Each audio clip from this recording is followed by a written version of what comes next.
লক্ষ লক্ষ টাকা, বাড়ি, গাড়ি সবই আমাদের জীবনে তুচ্ছ। শুধুমাত্র নিজেদের কাছের মানুষগুলোর মুখে একচিলতে হাসি ফোটানোর মধ্যেই কিন্তু লুকিয়ে রয়েছে আমাদের জীবনের চরম প্রাপ্তি। ছোট্ট একটি গ্রাম থেকে আমি মুনমুন তোমাদের সবাইকে জানাচ্ছি অনেক অনেক সুপ্রভাত। যে বা যারা আজকের এই ছোট্ট ভিডিওটা দেখছো নিশ্চয়ই ভালো আছো, আগামী দিনেও ভালো থেকো, সুস্থ থেকো। আর প্রতিদিনকার মতন আজকেও একটা ছোট্ট ভিডিও এনেছি, আশা করছি তোমাদের ভালো লাগবে, তাই পুরো ভিডিওটা দেখার জন্য সবাইকে অনুরোধ করছি। আর এই মুহূর্তে আমিও ভালো আছি। তো ভিডিও শুরু করার আগেই বড়দের জানাই প্রণাম, আর ছোটদের জন্য রইল অনেক অনেক ভালোবাসা। সংসারের কাজকর্মগুলো না ভোর থেকে উঠেই করে নিয়েছি। আর তারপরে এই যে আমার যে কলপাটটা রয়েছে ওটা ভালো করে পরিষ্কার করে এখন বসে গেলাম সবজি কাটতে। তবে এই যে আলুটা কাটছি এটা কিন্তু দুপুরের জন্য না, এটা এই সকালবেলায় যে জলখাবার খাওয়া হবে তার জন্য আলু ভাজছি।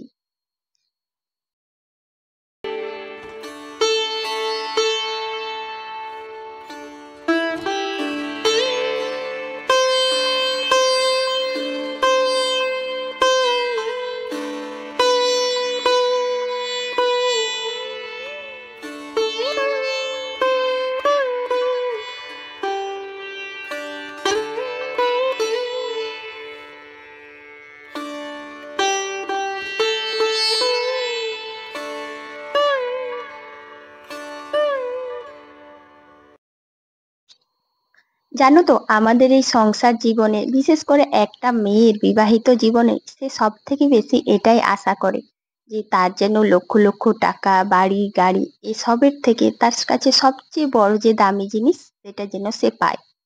আর মেয়েরা কিন্তু সবসময় এই জিনিসগুলোর জন্য যে লোভী এমনটা কিন্তু হয় না। হ্যাঁ, অনেক হয়তো হতে পারে অনেকের ক্ষেত্রে, কিন্তু সবাই হয় না। বেশিরভাগ মেয়েরাই কিন্তু, বলতে গেলে 99% মেয়েরাই কিন্তু তাদের জীবনে একচিলতে হাসি ফুটিয়ে সবার মধ্যে সুখী থাকতে চায়। পরিবারের মানুষগুলোর মুখে হাসি ফুটিয়ে নিজেও সুখী হতে চায়। আর এই সুখী হওয়ার জন্য কিন্তু টাকা বা গাড়ি বাড়ি এই সমস্ত কিছুর প্রয়োজন পড়ে না। একটু বুদ্ধি খাটিয়ে সংসারটাকে ভালোবেসে আগলে রেখে সংসারের কাজগুলো করলে বা সংসারের ভালো মন্দ প্রত্যেকের ব্যাপারে খেয়াল করলে ব্যাস, বা সংসারের দৈনন্দিন জীবনযাত্রায় টাকা পয়সার বিষয়ে একটু হিসাব করে চললে, মোট কথা সমস্ত বিষয়ে যদি একটু সাবধানতার সঙ্গে চলা হয় বা হিসেব করে চলা হয়, ভালো চিন্তাধারা করে চলা হয়, তাহলেই দেখবে পরিবারের মানুষগুলো কিন্তু সুখী থাকে। আর হাজারো ক্লান্তি শেষে দিন শেষে যখন আমরা দেখি পরিবারের প্রত্যেকটা মানুষই খুব হাসি খুশি আছে, প্রত্যেকের মনে মানে শান্তি দিতে পেরেছি। আর প্রত্যেকের মনে যখন আমরা শান্তি দিতে পারবো, সবাইকে সন্তুষ্ট করার চেষ্টা করে যখন সন্তুষ্ট করতে পারবো, তখনই কিন্তু আমাদের সেই জীবনের যে চরম প্রাপ্তিটা থাকে আমরা তখন সেটা লাভ করি। আর অনেকের ক্ষেত্রে কি হয় বলতো, যে এই সমস্ত কিছু টাকা বলো, গাড়ি বলো, বাড়ি বলো, সবকিছু থেকেও না তারা সুখী হতে পারে না। আর এইটাই হচ্ছে কিন্তু মানে তফাৎ, যে কিছু কিছু মেয়েদের ক্ষেত্রে কিন্তু সব থেকেও তারা নিঃস্ব, আবার কারো কাছে কিছু না থেকেও কিন্তু সে অনেক ধনী। আসলে সে মনের দিক থেকে, সুখী হওয়ার দিক থেকে, জীবনের চরম প্রাপ্তিটার দিক থেকে, সব দিক থেকে সে অনেক ধনী। আর আমাদের জীবনে সবচেয়ে বড় চাওয়া পাওয়া এটাই যে আমরা কতটা সুখী হতে পারলাম, কতটা খুশি থাকলাম। দিন শেষে সবাই তো ক্লান্তির পরে একটু সুখী হতে চায়, একটু হাসি খুশি জীবন পেতে চায়। আর সেটার জন্য কিন্তু অগাধ কোনো টাকার প্রয়োজন পড়ে না। ব্যাস, নিজেকে সবকিছুর সঙ্গে মানিয়ে সুখী হওয়ার চেষ্টা করতে হবে। আর দেখবে এটাই কিন্তু আমাদের জীবনে অনেক সুখ লুকিয়ে থাকে, ছোট্ট ছোট্ট জিনিসের মধ্যেও সুখী হওয়া যায়। তো দেখো বন্ধুরা, তোমাদের সাথে তো কথা বলতে বলতে আমি তোশকটা রোদে দিয়েছি, সঙ্গে কিন্তু বালিশটাও। আর কিছু প্লাস্টিক ছিল সেইগুলো ধুয়ে করে রোদে দিয়েছি। আজ কিন্তু ভীষণ রোদ উঠেছে। এখন কিছু কিছু বন্ধুদের কাছে দেখছি যে সবাই কিন্তু শাড়ি মিলছে। আর ভাদ্র মাসের রোদে কিন্তু জামা কাপড় মানে আলমারিতে বাক্সয় যা থাকে, বিশেষ করে বিছানাপত্র সমস্ত কিছুই কিন্তু রোদে দিলে ভালো।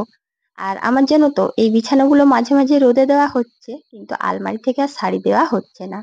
আসলে শরীরটাও না সেইভাবে ভালো না।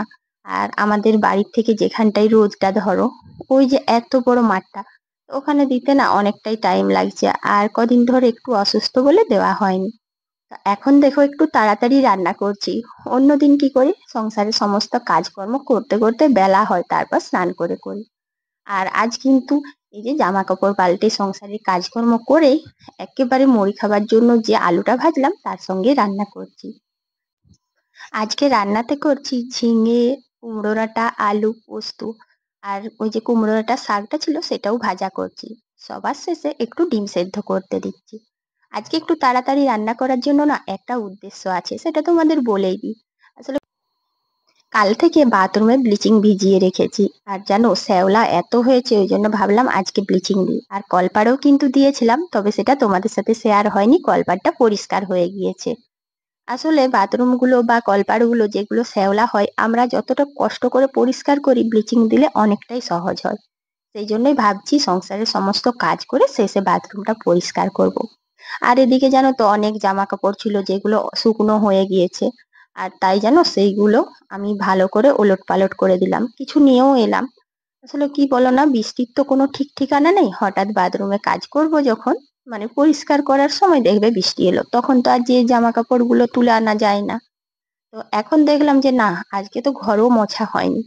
আর ঘর না মুছলে না ভালোও লাগে না, মানে এতগুলো ঘর, জল বর্ষার দিন। আর মানে ঝাড় যতই দিই না, ঘরটা মুছলে একটু মনে হয় যে ঠিকঠাক যেন পরিষ্কার করতে পেরেছি। তাই এই যে ঘরগুলো সব মুছে করে এখন এই উঠোনটা পরিষ্কার করে নিচ্ছি। আজকে আমার চ্যানেলে যে সমস্ত বন্ধুরা নতুন এসেছো, এতক্ষণ পর্যন্ত ভিডিওটা দেখলে অনেকক্ষণ ধৈর্য নিয়ে, তো তাদের সবাইকে বলছি, যদি আমার ভিডিও ভালো লাগে, গ্রাম্য জীবনের ভিডিও প্রতিনিয়ত পেতে চাও, তাহলে আমাকে একটা লাইক কমেন্ট করে পাশে থেকো। আর পুরনো বন্ধুরা তোমরা তো সদা সর্বদা পাশে আছো, তোমাদেরকে আর কি জানাই। তো আমার তরফ থেকে রইলো অনেক ভালোবাসা। কিন্তু হ্যাঁ, তোমাদের জন্য একটাই কথা, কিছু কিছু বন্ধু রয়েছো যারা প্রত্যেকটা ভিডিওর মধ্যে ঢুকছো আর জাস্ট একটা লাইক করে বলছো খুব সুন্দর ভিডিও বা লাইক করলাম ভিডিওটাতে। প্লিজ এরকম করো না। যদি আমার চ্যানেলে আসো, ভিডিওটা ক্লিক করো, একটু কিছুক্ষণ দেখো, তারপর কথা বললো যে হ্যাঁ ঠিক আছে, তবে এরকম করলে যেন চ্যানেলটার অনেক ক্ষতি হচ্ছে। আর একটা ভিডিও কত কষ্ট করে করি তোমরা তো সবাই জানো, বলো। তো দেখো ওখান থেকে চলে এসে একটু বিছানাটা গুছিয়ে নিচ্ছি। ছেলে সকালবেলায় পড়াশোনা করেছে, তাই ভাবলাম বাথরুমে যাবার আগে একটু বিছানাটা ঠিকঠাক করে নিই।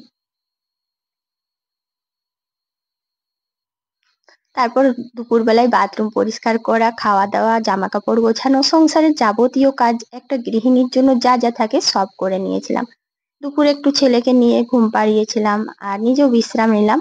বিশ্রাম বলতে ওই যে ভিডিও এডিটিং, এর থেকে বেশি কিছু না। তারপর বিকেলে ছেলের ইচ্ছে হয়েছে ম্যাগি খাবো। আর ম্যাগি খাওয়ার ইচ্ছে হয়েছে কারণ আমরা সবাই পাঁপড় ভাজা খাবো, বিশেষ করে বাবা খাবেন বললেন। তো সেই জন্য না ও বললো ম্যাগি খাবো, এমনি তো পাঁপড়ে তো আর পেট ভরবে না। তো তাই যেন পরিবারের ভালোর জন্য, পরিবারের মানুষগুলোর খুশির জন্য এইগুলো সারা দিন কাজ করার পর এই ছোট ছোট বিষয়গুলো খেয়াল করার চেষ্টা করি।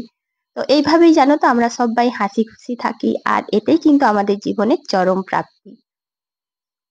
আমরা সংসারে যতই খাটাখাটনি করি না কেন, যদি একটু ছোট্ট ছোট্ট জিনিসের মধ্যে আমরা খুশি থাকতে পারি, সবাইকে আনন্দ দিতে পারি, তাহলে সেগুলো আর না করার কি।